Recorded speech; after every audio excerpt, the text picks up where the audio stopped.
Hello and welcome back to the channel. Today we're going to dive into a highly controversial and often polarizing issue: the state of the discussion in the European Union on migration and asylum. Migration remains one of the most important and challenging issues facing the EU, and it has far-reaching implications for human rights, security, economics, and international relations. The issue of migration has long been central to the European Union's political landscape, but it became particularly pressing in 2015 with the refugee crisis. Since then, the EU has been working to find a cohesive strategy on how to handle migration, particularly from the Middle East and Africa. While there have been some developments, the topic continues to spark heated debates within member states. Before we dive into the details, let's start with an overview of the EU's current approach to migration and asylum. The EU's migration policy is based on two key principles: solidarity and responsibility sharing between member states. But as you'll see, that's easier said than done. To really understand where we are today, we need to look back at the 2015 migration crisis. That year, over 1 million people entered the EU, many fleeing conflicts in Syria, Afghanistan, and Iraq. The crisis revealed significant flaws in the EU's migration policies, particularly the Dublin regulation, which requires the first country of entry to process asylum seekers. This placed enormous pressure on frontline states like Greece and Italy, leading to tensions within the EU. The crisis essentially divided Europe. While countries like Germany and Sweden accepted large numbers of refugees, others, particularly in Central and Eastern Europe, resisted taking in asylum seekers. And this created a political divide that still shapes the discussions today. Now let's quickly talk about the Dublin regulation, one of the key components of the EU's asylum policy. As I mentioned earlier, the rule places the responsibility of processing asylum seekers on the first EU country they enter. While it makes sense on paper, it's widely regarded as outdated and unfair to countries on the EU's external borders like Italy, Greece, and Spain. There have been numerous calls to reform or replace the Dublin system.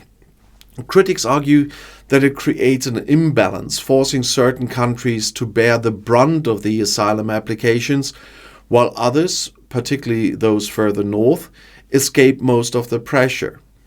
Reform efforts have been made, but finding a solution that satisfies all member states has proven difficult. And the question remains: should responsibility be more evenly shared across the EU? And if so, how? This brings us to one of the key debates: the solidarity versus sovereignty. Many member states, particularly in Eastern Europe, argue that migration policy is a matter of national sovereignty. Countries like Hungary and Poland have resisted EU attempts to impose migrant quotas, claiming that they have the right to control who enters their borders. On the other side of the debate, countries like Germany, France, and the EU Commission advocate for greater solidarity. They argue that migration is a shared challenge and it requires collective action. The idea here is that by sharing responsibility, no single country will be overwhelmed. And this clash between national sovereignty and collective responsibility is at the heart of the EU's difficulties in coming to a consensus on migration. Security concerns are another major factor in the EU's migration discussions. There is a strong narrative, especially among populist and right-wing parties, that links migration with security threats.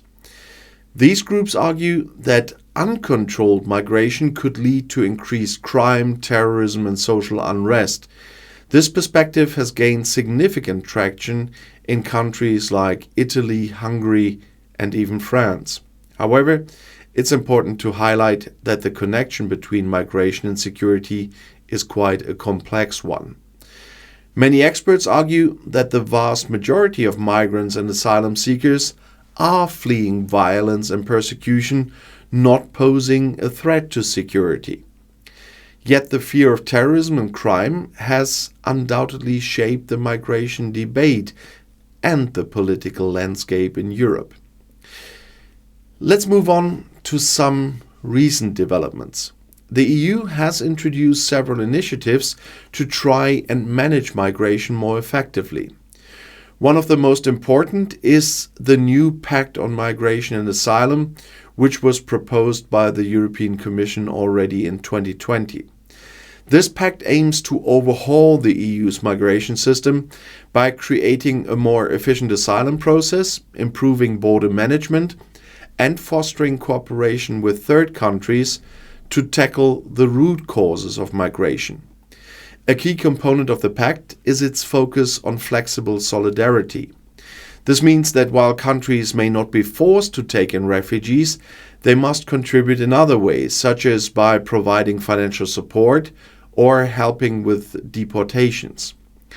While the new Pact on Migration and Asylum is a step in the right direction, it's still met with resistance, especially from member states that continue to prioritize national sovereignty over EU-wide solutions. One area where the EU has made some progress is border management. Agencies like Frontex, the European Border and Coast Guard Agency, have been expanded to help manage the EU's external borders. Their role is to prevent illegal migration, but also to ensure that those in need of protection can access asylum. Another key element of the EU strategy is cooperation with third countries. For example, the EU has struck deals with countries like Turkey and Libya to help curb migration flows. The EU-Turkey deal in 2016, for instance, aimed to limit the number of refugees crossing into Europe via the Aegean Sea. While these agreements have reduced the number of migrants reaching Europe, they have also been criticized for outsourcing the EU's migration responsibilities and raising human rights concerns. Public opinion on migration remains deeply divided across the EU. In some countries, there is a strong pro-migrant sentiment, with many people viewing migration as a humanitarian issue and a natural part of Europe's identity. However, in other parts of the EU, particularly in countries that have seen a rise in populism, migration is framed as a threat to national identity and security. And this polarization has been capitalized on by political parties, leading to significant electoral gains for far-right and nationalist groups. As a result, migration policy has become a highly charged political issue in many member states, making it even more difficult for the EU to find a unified approach. While political and security concerns dominate much of the debate, it's important to remember that at the heart of this issue are human lives. Many of the people seeking asylum in Europe are fleeing war, persecution, and poverty, although the poverty part is not a reason for asylum. Their journey is often dangerous, and the conditions they face in refugee camps or detention centers can be dire. And there are significant ethical questions about how the EU manages its borders and treats asylum seekers. Human rights organizations have been critical of the EU's policies, particularly when it comes to pushbacks at the borders and the treatment of migrants in camps, especially in places like Greece. Balancing the EU's security concerns with its commitments to human rights remains there one of the greatest challenges. So where does the EU go from here? The path forward will likely be a balancing act between maintaining security, ensuring national sovereignty, and upholding human rights. The discussions on migration and asylum are ongoing, and with the rise of new crises such as the war in Ukraine, the topic remains ever relevant. Migration is not a problem to be solved, but a reality to be managed. As long as conflicts, poverty, and climate change drive people to seek better lives, the issue will remain a hot topic. Thank you for joining me on this little journey, and if you found this video informative, don't forget to like, subscribe for more content on European affairs. And if you have any questions or suggestions for future topics, drop them in the comments below.